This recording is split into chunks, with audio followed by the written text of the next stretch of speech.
오늘의 정치톡 시간입니다. 12월 10일 시선을 집중시킨 정치 뉴스 만나보시죠. 오늘의 첫 번째 정치톡, 1년 8개월 만에 컴백입니다.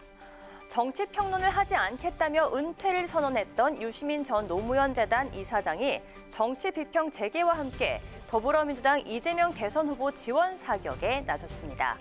진보 진영의 대표적인 논객이자 친노 대표 인사인 유 전 이사장이 이재명 후보에게 힘을 실어주면서 지지층 결집에 긍정적인 역할을 할 것으로 예상되고 있는데요. 유 전 이사장 활동 재개 후 첫 인터뷰를 통해 이재명 후보를 대표하는 세 가지 키워드로 생존자, 발전 도상인, 과제 중심형을 뽑으며 이 후보의 장점을 부각했습니다.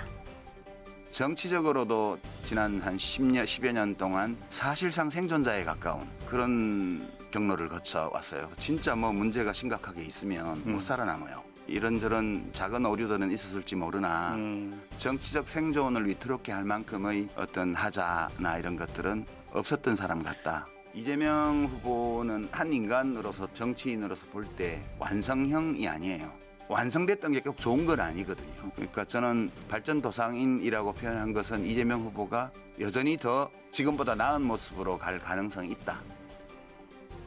대선 경선 이후 원팀 다지기에 고민이 많았던 이재명 후보. 유 전 이사장의 지원 사격에 천군만마를 얻은 기분이라며 반겼는데요. 오늘 SNS를 통해 유 전 이사장이 발전도상인이라고 지어준 별명도 무척 마음에 든다며 끊임없이 발전해가는 사람이 되겠다고 밝혔습니다. 대중적 인지도가 높은 유 전 이사장의 등판을 놓고 민주당 내에선 다양한 반응이 나오고 있습니다. 지지층 결집에 도움이 될 것이라는 기대와 함께 이번 대선에 캐스팅 보트를 쥔 중도 표심 확장엔 걸림돌이 될 수 있다는 우려가 동시에 나오고 있는 것인데요. 1년 8개월 만에 컴백한 여권의 대표적인 빅마우스 유 전 이사장. 그의 등판은 과연 민주당의 대선에 득이 될까요? 실이 될까요? 이어서 두 번째 정치톡. 뜻밖의 브로맨스입니다. 국민의힘 윤석열 대선 후보와 이준석 대표가 최근 현장 동행 일정을 늘리고 있습니다. 선대위 인선을 놓고 극한 대립을 벌였던 두 사람, 울산 담판을 통해 전격 화해한 이후 끈끈한 브로맨스를 보여주고 있는데요. 60대 대선 후보와 30대 당 대표의 새로운 케미가 대선 승리에 도움이 될 것이라는 평이 대체적입니다. 윤 후보는 지난 닷새 동안 10번의 공개 일정 중에서 6번을 이 대표와 함께 했는데요. 지난 4일 부산 번화가인 서면에서 빨간색 후드티를 커플티로 맞춰 입고 거리 유세를 펼친 것을 시작으로 7일에는 서울 마포구 합정동에서 형광조끼와 형광봉을 들고 골목 일대를 순찰했고요. 어제는 서울 대학로 한 공연장을 찾아 청년 문화예술인과 간담회를 갖기도 했습니다.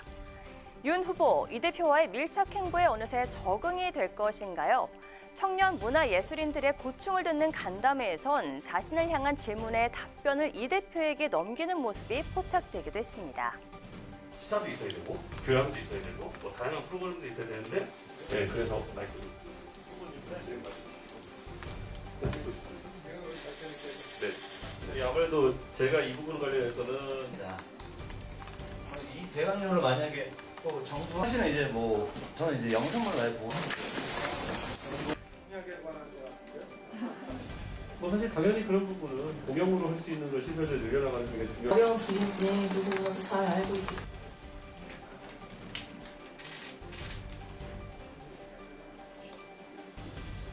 사람이 하고 싶은 일을 하지 못했을 때 윤석열 후보와 이준석 대표 두 사람의 밀착 행보를 놓고 이 대표가 지나치게 부각되고 있다며 누가 후보인지 모르겠다는 지적도 나오고 있는데요. 이에 대해 국민의힘 선대위 관계자는 이 대표가 정치 선배의 경험을 살려 윤 후보와 조화를 이루고 있다며 무엇보다 윤 후보가 세대를 초월한 후보로 생각되는 긍정적인 효과가 크다고 밝혔습니다.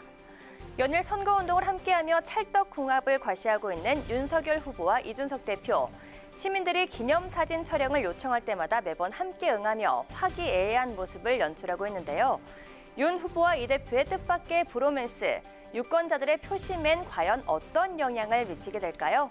지금까지 오늘의 정치톡이었습니다.